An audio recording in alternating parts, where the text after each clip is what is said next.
Einstein ने कहा है कि या तो सभी कुछ चमत्कार है या फिर प्रकृति में कोई चमत्कार नहीं है। मैंने सुना है कि ईश्वर ने इतनी सुंदर सी जब प्रकृति बनाई, तमाम पर्वत बनाए, छोटे पहाड़ बनाए, नदियां बनाई, समुद्र बनाए, खूबसूरत सा सितारों भरा आकाश बनाया जिसे देखकर हम आज भी खो जाते हैं। सुंदर सा चांद बनाया, सूरज बनाए, तमाम पौधे बनाए, प्रकृति को हरा रंग दे दिया और उन पौधों में इतने खूबसूरत से फूल दिए जिनके तमाम रंग थे। मानो प्रकृति ना हो, कोई कैनवस हो जिस पर वो खूबसूरत सा चित्रकार अपने रंगों से उसे सजा रहा है। पौधों में फूल दिए और उनमें ऐसी सुगंध दी कि जो नासापुटों में जाती है तो पूरे शरीर को मानो पवित्र कर देती है। सुंदर से जानवर बनाए जिनको देखकर मन मचल जाए, उनको छू लेने का दिल करे। कितने सुंदर से जानवर हैं हमारे चारों तरफ। और फिर प्रकृति ने मनुष्य बनाया और जैसे ही मनुष्य बना वैसे मानो सारी प्रकृति संकट में आ गई। इंसान ने हर जगह जाकर प्रकृति में हस्तक्षेप किया, हर जगह जाकर प्रकृति को विकृत किया। जहाँ जहाँ इंसान के कदम पहुँचे हैं वहाँ वहाँ प्रकृति में विकृति आई, वहाँ वहाँ प्रकृति में क्षति पहुँची। हमने जानवरों को पिंजड़ों में बंद किया, हमने जानवरों पर अत्याचार किए, उन्हें मारा, उन्हें काटा। आज भी अब तो हमने स्त्रियों के पक्ष में आवाज़ उठानी शुरू कर दी। अब तो हम स्त्रियों को उनका उचित स्थान देने का पूरा प्रयास कर रहे हैं और स्त्रियां भी इसके लिए आगे आ रही हैं। लेकिन जानवरों के पक्ष में आज तक आवाज़ नहीं उठाई गई। वो मूक हैं, वो रो भी नहीं सकते, वो अपनी पीड़ा लेकर कहाँ जाएं।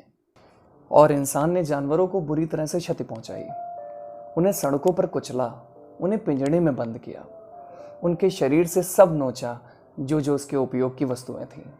हालांकि अगर उन उपयोग की वस्तुओं को हम ना प्रयोग करें तो भी हमारा जीवन चल सकता है। एक उदाहरण के तौर पर मैं आपको बताऊं, मैं पिछले 2 वर्षों से किसी भी एनिमल प्रोडक्ट का प्रयोग नहीं कर रहा हूं। दूध या फिर उससे जुड़ी चीज़ें, शहद या फिर उससे जुड़ी चीज़ें, किसी भी प्रकार का कोई भी एनिमल प्रोडक्ट मैं प्रयोग नहीं कर रहा हूं और फिर भी मेरा जीवन बिल्कुल वैसा चल रहा है जैसा कि एक सामान्य जीवन चलना चाहिए। किसी भी प्रकार की कोई परेशानी नहीं, यानी बिना इनका उपयोग किए भी जिया जा सकता है। हालांकि एक अलग विषय है, इस पर बाद में बात करेंगे। तो इंसान ने सारी प्रकृति को क्षति पहुंचाई। अगर इन्हीं सब बातों को हम एक कविता के माध्यम से कहें तो मानस हमारे एक मित्र हैं, उनकी कविता है, बड़ी खूबसूरत कविता है। वो कविता मैं आपको सुनाना चाहता हूँ, उसे सुनिए मेरी यानी केशव पंडित की आवाज़ में। मानस एक बहुत अच्छे कवि हैं, मेरे पसंदीदा भी हैं और वो जब भी विषय का चुनाव करते हैं लिखने के लिए तो वो बिल्कुल एक अलग ही विषय होता है।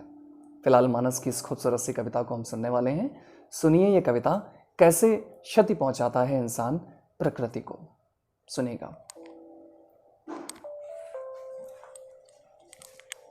हमने चिड़िया से ले लिया है उसका पेड़ तक, हमने बिल्ली से ले लिया है उसका जंगल, उसकी ज़मीन तक। हमने कुत्तों को सड़कों पे कुचला है, सांप को रेंगने तक नहीं दिया है। हमने बंदरों से उनके फल छीने, मकड़ी से उसका जाला तक ले लिया है। हमने चूहों को जहर दिया है रोटी में रख के। हमने मछलियों को एक्वेरियम में सजा दिया है। हमने समंदर के कछुओं को टंकियों में डाल के गोते लगवाए हैं। हमने शेरों को पिंजरे में आग के गोलों में से खुदाया है। हमें कभी माफ़ नहीं किया जाना चाहिए। हमने हर किसी को तकलीफ़ दी है और हमें सिखाया जा रहा है कि हमें गर्व करना चाहिए मनुष्यता पर। हमें शर्म आनी चाहिए अपने ऊपर। हमने किसी को नहीं छोड़ा और उम्मीद करते हैं हम कि अपने आप को छोड़ देंगे।